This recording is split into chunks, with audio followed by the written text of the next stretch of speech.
ମୋ ନାଁ ପ୍ରୀତେଶ କୁମାର ସାହୁ, ମୁଁ 10 କ୍ଲାସରେ ପଢ଼େ। ତମେ ଏଠି କୋଉ କୋଉ ସବଜେକ୍ଟ ପଢୁଛ? ମୁଁ ମ୍ୟାଥ୍, ସାଇନ୍ସ ଆଉ ଏସ୍ଏସ୍ଟି। ଟର୍ନିଂ ପଏଣ୍ଟ ଏକାଡେମୀ କାହିଁକି ଜଏନ୍ କଲ? ମୋତେ ଏଠି କନସେପ୍ଟ କ୍ଲିୟର କରିବା ପାଇଁ, ମାନେ ମୁଁ ମ୍ୟାଥ୍ରେ ବହୁତ ୱିକ୍ ଥିଲି, ତ ମ୍ୟାଥ୍କୁ ଇମ୍ପ୍ରୁଭ୍ କରିବା ପାଇଁ ମୁଁ ଜଏନ୍ କଲି।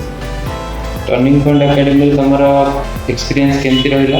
ବହୁତ ଭଲ ସାର୍। 9 କ୍ଲାସରେ ତ ଖାଲି ମ୍ୟାଥ୍ରେ ଡାଉନ୍ ଥିଲି, ବାକି ସବଜେକ୍ଟରେ ଭଲ ଥିଲା। ସାଇନ୍ସ ସ୍ପେଶାଲି ସାଇନ୍ସ ବହୁତ ଇମ୍ପ୍ରୁଭ୍ କରିଛି। ତ ଜଏନ୍ କଲା ପରେ ସବୁଠୁ ଅଧିକ ଇମ୍ପ୍ରୁଭମେଣ୍ଟ କୋଉ ସବଜେକ୍ଟରେ ଦେଖିଲ? ସାଇନ୍ସରେ ହେଇଛି ସାର୍। ମ୍ୟାଥ୍ରେ ଏବେ ବି କରୁଛୁ, ଟ୍ରାଏ କରୁଛୁ କରିବୁ। ଆଉ ଟିଚର ମାନଙ୍କର ଟିଚିଂ ଷ୍ଟାଇଲ କେମିତି ଲାଗେ? ବହୁତ ଭଲ ସାର୍। ମାନେ ସେମାନେ ଇଣ୍ଡିଭିଜୁଆଲ କରିକି ଡାକନ୍ତି, ମାନେ ଆପଣ ପୁରା ଫଣ୍ଡାମେଣ୍ଟାଲ କ୍ଲିୟର କରନ୍ତି ସବୁ କ୍ୱେଶ୍ଚନ୍, କି ମାନେ ସବୁ ଛୁଆକୁ ପଚାରନ୍ତି।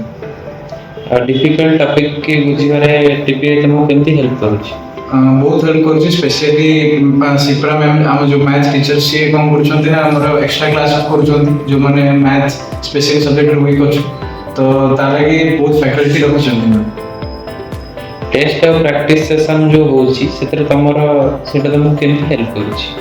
ଟେଷ୍ଟ ଅଫ୍ ପ୍ରାକ୍ଟିସ୍ ସେସନ୍ରେ ମୁଁ ମାନେ ରେକ୍ଟିଫାଏ କରିପାରୁଛି କି ମୁଁ କେଉଁ ସବଜେକ୍ଟ କେଉଁ ପାର୍ଟରେ ମୁଁ ୱିକ୍ ଅଛି।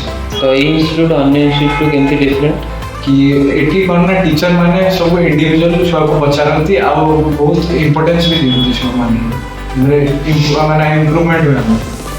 ତ ତମେ ତମ ସାଙ୍ଗମାନଙ୍କୁ ଟିପିଏ ରେକମେଣ୍ଡ କରିବ? ଆଜ୍ଞା, ମୁଁ ସିଓର ରେକମେଣ୍ଡ କରିବି। ଆମ ଜୁନିୟର୍ସ ମାନଙ୍କୁ ରେକମେଣ୍ଡ କରିବି, କାରଣ ସେମାନେ ବେସିକ୍ ବି କ୍ଲିୟର କରିପାରିବେ ଆଉ IIT JEE ପାଇଁ ବି ପ୍ରିପେୟାର କରିପାରିବେ। ଠିକ୍।